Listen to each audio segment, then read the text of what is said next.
এ আমাদের হরিশঙ্করপুর ইউনিয়নে সাবেক চেয়ারম্যান ধর্ষণ মামলার হচ্ছে যে আসামি 32 বছর আছে সাজাপ্রাপ্ত আসামি, তাহলে আওয়ামী লীগের সে বর্তমানে হচ্ছে যে হরিশঙ্করপুর ইউনিয়নের আজ পর্যন্ত যত হচ্ছে যে নেটা গ্যাঞ্জাম হয়েছে সেগুলো তার দ্বারাই আছে যে তার হচ্ছে সন্ত্রাসী বাহিনী আছে, সেই বাহিনী দ্বারা সংগঠিত করে। এবং গতকালকে অঞ্জনের নেতৃত্বে ফরিদ ফরিদ সহ ফরিদ জিল্লু টিল্লু সহ ওরা ওদের নেতৃত্বে অঞ্জনের নেতৃত্বে আমাদের হচ্ছে যে হামলা করেছে। আমরা ঝিনেদা ছিলাম, ঝিনেদা থেকে আসার পরে দেখি ওরা ডাল সড়কি নিয়ে আসছে যে আমাদের উপর হামলা করেছে। প্রশাসন আছে যে আমাদেরকে বললো যে আপনারা মারামারি করবেন না, আমরা আইনের প্রতি শ্রদ্ধাশীল, এই কারণে হচ্ছে যে আমরা কোনো মারামারি গ্যাঞ্জাম করি নাই। সকালবেলা আছে যে আমরা ঘুমন্ত অবস্থায় ঘুমিয়ে আছি, ঘুমন্ত অবস্থায় তারা আছে যে অতর্কে তো হামলা আছে যে ডাল সড়কি নিয়ে আসে আছে যে হামলা করছে, আমাদের 7-8 জন লোক আছে যে আহত। তো এই অঞ্জনটা আছে যে ফরিদির আছে যে সন্ত্রাসী বাহিনী আছে যে সন্ত্রাসী বাহিনীর আছে যে প্রধান আছে যে আছে এ পর্যন্ত অনেক লোকেরই আছে যে তারা মারধর করেছে, পা ঠ্যাং ব্যাং অনেক অনেক কাটিয়েছে এবং আজ পর্যন্ত আছে যে তার বিরুদ্ধে কোনো ব্যবস্থা নেওয়া হয় নাই। আমরা এখানে আসলাম, আমরা ভোরে ঘুমেতে উঠে ফজরের নামাজ পড়ার পরে দেখি যে ডাক ভাঙাভাঙি চাকর মারামারি হচ্ছে। ওই শুনে আমরা আসলে শোনা যায় বাকরি গ্রামে জ্ঞান নামে দিয়েছে। না না, আমরা আসছি যে এখানে মারামারি হচ্ছে, আমরা ঠেকানোর উদ্দেশ্যে আমরা বহিরাগত গ্রামের লোকজন আসছি। এনে আমাকে বাদামতলা ক্যাম্পের আইসি সাহেব ছিল, তার সাথে দেখা হলো, কথা হইলো। সবার আগে কথা জ্ঞাননাম করতে দেওয়া যাবে না, সেই উপলক্ষে আমরা এখানে আসছি। এখন আপাতত জ্ঞাননাম শান্ত, এখন আর আপাতত কোনো জ্ঞাননাম নাই। মূল সূত্রটা আছে আধিপত্য বিস্তার নিয়ে। তারা 17 বছরের ফ্যাসিস্ট শেখ হাসিনার দোসরেরা, এরাই রামরা দত্ত করে খাচ্ছে, খুন খারাপি 5-7টা খুন খারাপি করছে ইউনিয়নে। ওরা সেই পরাজয়কে আবার জাগরণ করার জন্য এরা উঠে পড়ে লাগেছে। সামান্যটা ঘটনা নিয়ে, একটা বিয়ে বাড়ির দাওয়াতকে কেন্দ্র নিয়ে, সত্য ঘটনা এটা, সেই কেন্দ্র করে নিয়ে কারো দাওয়াত করেছে। এরা আলে ওরা খাবে না, ওকে দাওয়াত করে ওরা আসেনি। সন্ধ্যার সময় তার ডাল সড়কি এসে হাজির। আমি মজিদ ভাইয়ের কাছে রিং দিয়েছি, মজিদ ভাইয়ের কাছে বললো ভাই যেন মারামারি না হয়, আপনি এই জিনিসটা দেখবেন।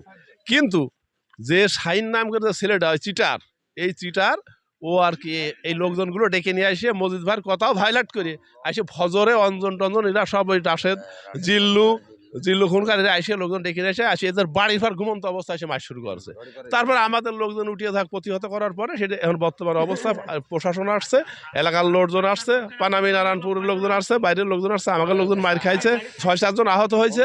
ঘুমের ঘরে এসে আক্রমণ করেছে। মজিদ ভাই রাত 10টার পরে আমার সঙ্গে রিং দিয়ে 2বার কথা বলেছে যে মারামারি হবে না। আমি সেই কারণে মারামারি আমার নির্দেশ শুনে, আর এটা আলিয়ার বাকরির বিষয়, আমার বাড়ি পোড়া বাকরি, আমি নিষেধ করেছি গন্ডগোল হবে না। আমাদের ছত্র সাহেব বিএনপি করি সব আমরা, তারপরে ওরা উঠছে আসে আওয়ামী লীগের লোকজন এসে খুনকাররা এসে এই মারামারিটা করছে। এর আসল তথ্য।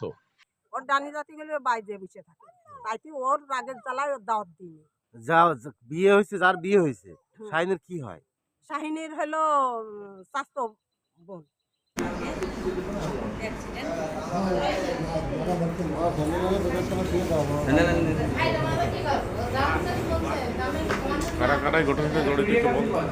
আলিয়ার বাকরি মোড় থেকে বলছি, মিজানুর রহমান মিজান। আজ 17-18 বছর ধরে এই পড়ুয়া বাহিনী আওয়ামী লীগ সন্ত্রাস দ্বারা নির্যাতিত। এই নির্যাতনের শেষ কোথায় একমাত্র আল্লাহ জানেন। আজ 5ই আগস্টের পরে থেকে এই পর্যন্ত যতগুলো সহিংসতা এই গ্রামে হয়েছে তারাই ঘটিয়েছে এবং ঘটায় যাচ্ছে এবং ভবিষ্যতেও ঘটাবে। গতকালকে সন্ধ্যায় আমাদের আক্রমণ করে আলিয়ার বাকরি একটা বিবাহ অনুষ্ঠানে। প্রশাসন এসে আমাদের অফ থাকতে বলায় আমরা শ্রদ্ধাশীল এবং এদের প্রতি আমরা তা জানি। এই বেপরোয়া বাহিনী, আপনি বেপরোয়া বলে সার্চ দেন ইউটিউব, ফেসবুকের বেপরোয়া বাহিনী বলে একটা চ্যানেল আছে, ওই চ্যানেলে ওদের সমস্ত কিছু। এই বেপরোয়া বাহিনীর প্রধান আছে জিল্লু খুনকার, ফরিদ খুনকার, রাশেদ খুনকার দ্বারা পরিচালিত অঞ্জন প্রধান। এই বেপরোয়া বাহিনীর এই যে রিডিং পয়েন্টে থাকে যে সন্ত্রাসী কর্মকাণ্ড করে, এর হাঁস, ওর ছাগল, এর মারা, ওর মারা, এইগুলো করে অঞ্জন, দুলালের ছেলে অঞ্জন।